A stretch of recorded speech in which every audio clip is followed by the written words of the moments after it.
James Corey, Leviathan Awakes. This is the first book in the Expanse series.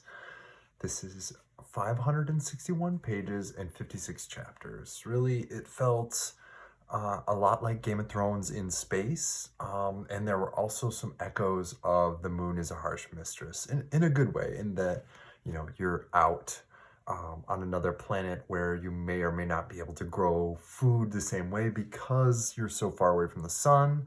The family structure was different, even on Earth. But I suppose, there were underground dwellings, the domes, and the dropping rocks. That was all like Moon is a Harsh Mistress. So that was like in the 50s or 60s, and this is more a modern take on it. So that was interesting to see kind of some inspiration there.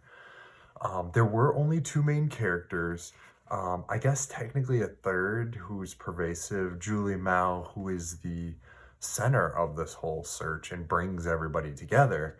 But the proto-molecule is the basis for this whole book. And Julie is one of the first to contract the proto-molecule and suffer its effects. This is quite a book, but really you've got Holden, who is a spaceship XO. He's very righteous and leads the crew, keeps them focused, but is very open with information. He wants to announce everything to everybody. He believes that when people have enough information, they'll make the right decisions and do the right thing. Miller, on the other hand, is a cop, and he is on an asteroid belt space station. He's very observant, he's a good investigator, but he believes the opposite, the control of information, that you have to present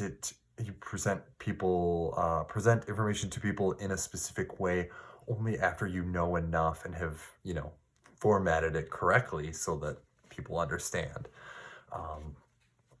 There's really kind of some tension between different groups. There's Earth, there's Mars, and there's the Belt. So they call themselves the outer planets.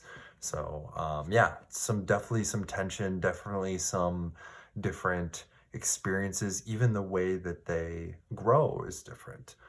Different G-forces for Earth and Mars.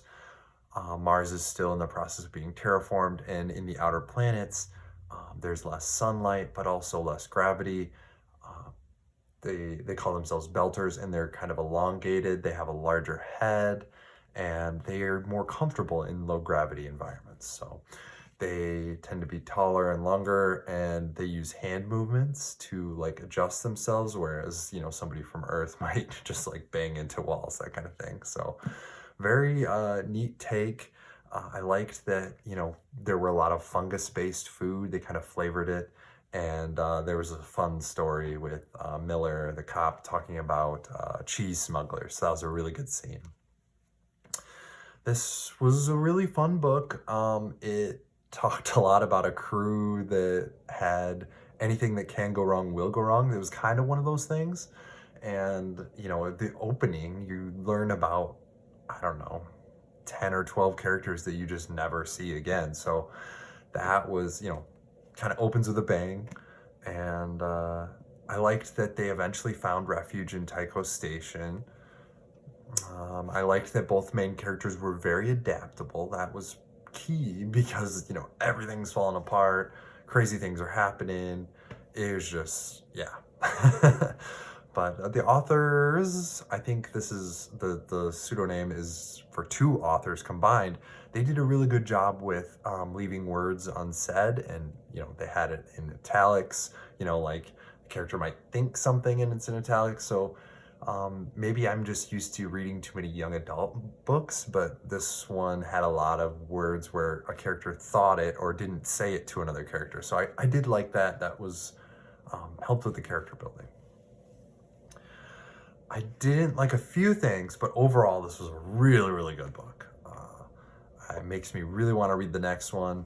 But when the vomit zombies showed up, the security team, I think even with military training, I'd be running the other way, seeing that coming at me. And these guys were just private contractors. So I don't know. I'm not judging based on discipline or anything. This is a fictional book. These aren't real characters, but I think if I saw a line of vomit zombies coming at me, I'd be hightailing it. So anyways, I was curious to see what would happen with the Mormon ship. The Mormons commissioned a generational ship, and it was supposed to be the biggest one ever built, super long, carry multiple generations of people, and, out to some far off planet. And they commandeered it, the outer planets commandeered it, thinking that they could knock an asteroid into the sun, knock it off course and into the sun, but it missed, and now it's just kind of out there. So I'm curious to see what happens with that, and I'm sad that they didn't say how it ended there.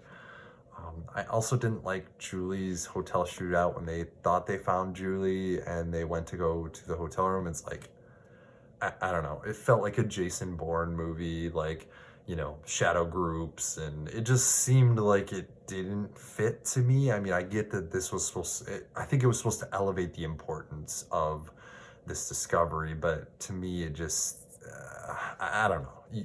You got a pilot and some crew, and only one of them is good at a gun, and you throw them in a shootout. It just didn't fit right to me in this story. But overall, excellent book. This is the first one. I think there's like 7 or 8 books, and I look forward to reading them. This is a fun series and very enjoyable. And remember to buy your books used.